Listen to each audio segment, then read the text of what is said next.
ଥରକର କଥା। ଗୋଟିଏ ଗାଁରେ ଗୋଟିଏ ପିଲା ଥିଲା। ତାକୁ ଚିନି ଖାଇବାର ବହୁତ ଖରାପ ଅଭ୍ୟାସ ଥିଲା।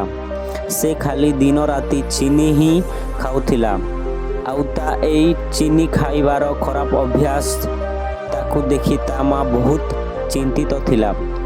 କାହିଁକି ନା ଯଦି ଗୋଟିଏ ଜିନିଷ ଅଧିକ ଖାଇଦେଲେ ତାର ସାଇଡ୍ ଇଫେକ୍ଟ ବି ହୁଏ। ତ ଏଇ କଥାକୁ ନେଇ ତା ମା ବହୁତ ଚିନ୍ତିତ ଥିଲା ଆଉ ତାକୁ ବାରମ୍ବାର ଚିନି ନ ଖାଇବା ପାଇଁ ମନା କରୁଥିଲା।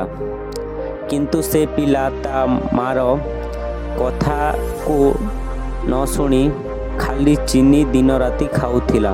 ତ ତାଙ୍କ ଗାଁରେ ଗୋଟିଏ ବାବାଜୀ ଥିଲେ ଯାହାଙ୍କ ସବୁ କଥା ସେ ପିଲା ମାନୁଥିଲା।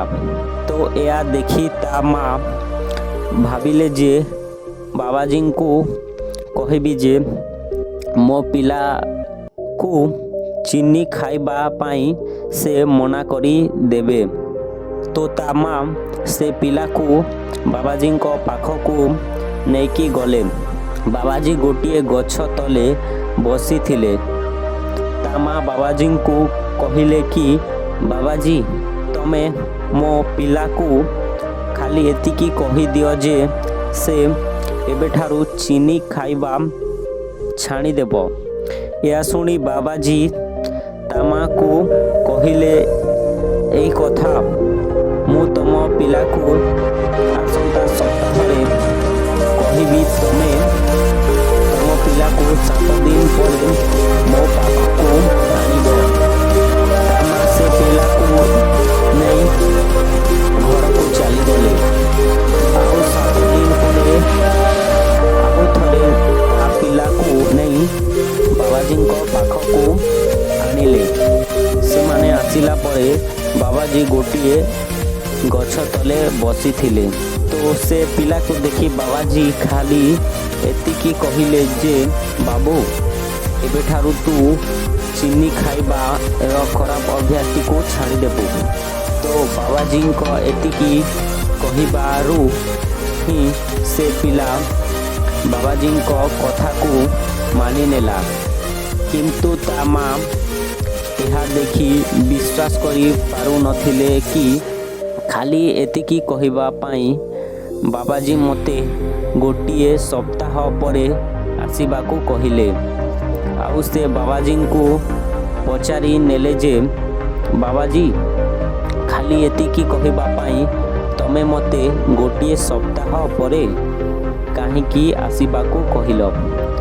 ତ ବାବାଜୀ କହିଲେ ଯେ ଗୋଟିଏ ସପ୍ତାହ ଆଗରୁ ମୁଁ ବି ଚିନି ଖାଇବାର ଖରାପ ଅଭ୍ୟାସ ଛାଡ଼ିନଥିଲି। ତ ସାଙ୍ଗମାନେ ଗୋଟିଏ ଶିକ୍ଷା ଅଛି ଯେ ଯେଉଁଥିପାଇଁ ଆମେ ଦୁନିଆକୁ ବଦଳେଇବାକୁ ଚାହୁଁ ତା ଆଗରୁ ଆମ ନିଜକୁ ବଦଳେଇବାକୁ ପଡ଼ିବ।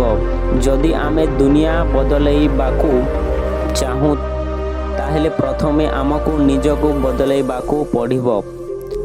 ସାଙ୍ଗମାନେ ତମେ ବହୁତ ଥର ଦେଖିଥିବ ଆମେ ଘରେ ଯେଉଁ ବଡ଼ ଲୋକମାନେ ଥାଆନ୍ତି ସେମାନେ ତାଙ୍କ ଠାରୁ ଛୋଟ ଲୋକଙ୍କୁ କିମ୍ବା ପିଲାମାନଙ୍କୁ କହନ୍ତି ଯେ ଏଇ କାମ କର ନାହିଁ, କିନ୍ତୁ ସେମାନେ ସେ କାମ ନିଜେ କରନ୍ତି।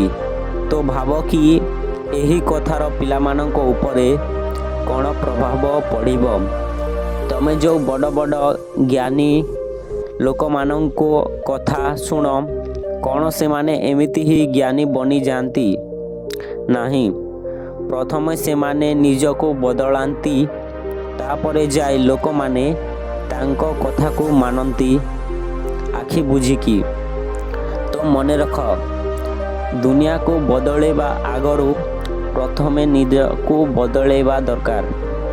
ତାପରେ ଦୁନିଆ ନିଜେ ହିଁ ବଦଳିଯିବ। ତ ଏହି କାହାଣୀରୁ ତୁମକୁ ଯଦି କିଛି ଶିକ୍ଷା ମିଳିଲା ତାହେଲେ ଭିଡ଼ିଓକୁ ଗୋଟେ ଲାଇକ୍ ଆଉ ଚ୍ୟାନେଲକୁ ସବସ୍କ୍ରାଇବ୍ କରିଦେବ। ଏହି ଚ୍ୟାନେଲଟି ତୁମ ଓଡ଼ିଆ ଭାଇର ସପୋର୍ଟ କରିବ।